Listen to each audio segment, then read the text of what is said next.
They're incredibly cruel.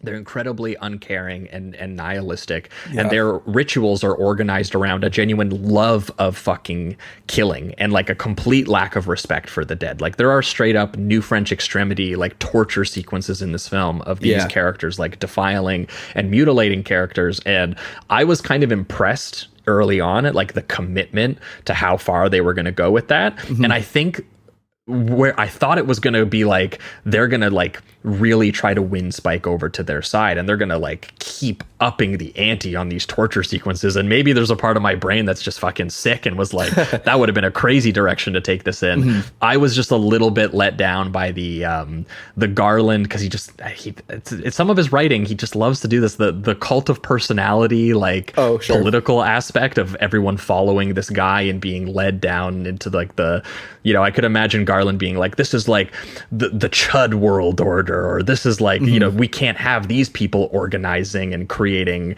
you know, followers and all that kind of stuff. And that was the more sort of generic. I didn't expect it to be, you know, to go in the more generic cult of personality, savage bandit direction.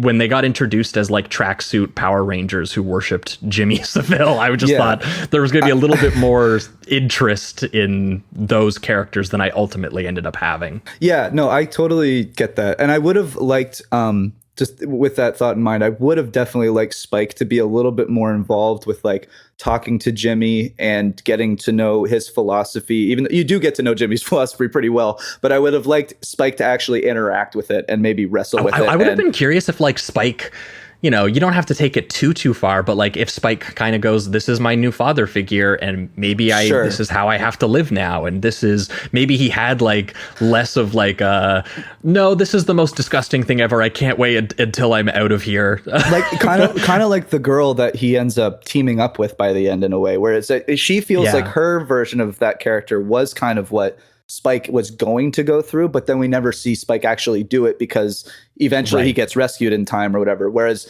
this girl that he kind of makes friends with in the gang, it's shown still that she has been ruthless. She's had to kill just like they've had to kill. She's clearly been in that circle pit that they introduced in the beginning where they had to stab one of the other Jimmys and kill them. Dude, when he pulls that knife out of the artery and it just shoots at him, awesome. And then like the longer version of the scene that they do, instead of just like having him bleed out, he's like crying and begging them for help. You have Jimmy being like just kind of satisfied with it. He's just like, oh, what are you feeling right now? And he's like, oh, sleepy. Like he knows how they're going to die. And it's I think for me it was like the general, you know, kind of whatever the themes of the group itself maybe weren't all that fascinating, but I really thought that Jimmy himself, and you know, definitely played by Jack O'Connell.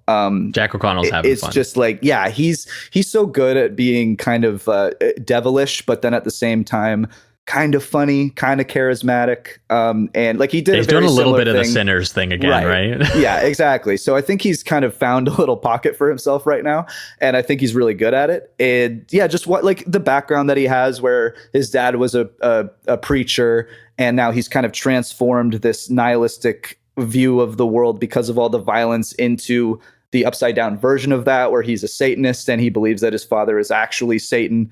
I just found that all to be both kind of humorous and leads into the more depraved stuff that they eventually do as well. So you kind of have the balance between the violence and the humor that honestly Sir Jimmy gives off at times, even though he's a completely sadistic, crazy person.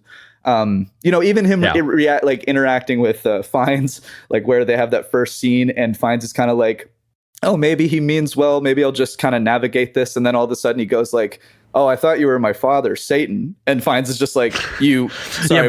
Because he's drenched in Satan? The iodine and he like looks like kind of devilish a bit. Yeah. And so all that stuff I was just totally into.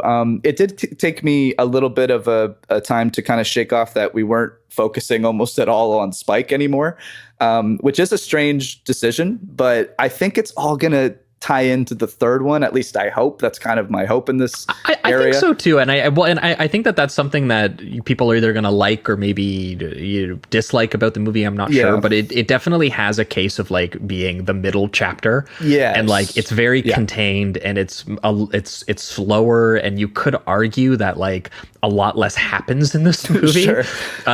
It's kind of like one episode TV arc that some of these characters would get if this was like a series or something like that. Personally, I didn't mind that it like wasn't as manic and that it slowed down like a little bit, specifically just because slowing down made the stuff with Dr. Kelson so good.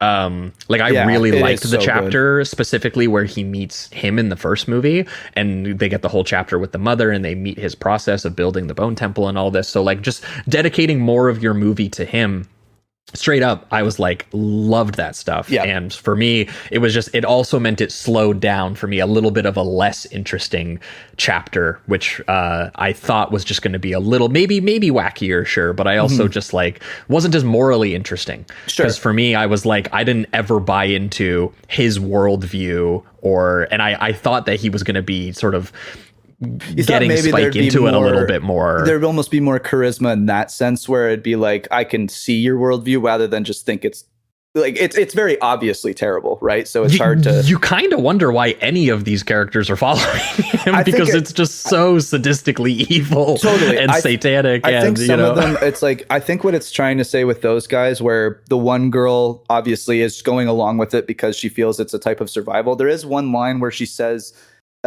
Spike says to her, anything's better than this. And she goes, trust me, no, it isn't. And so it's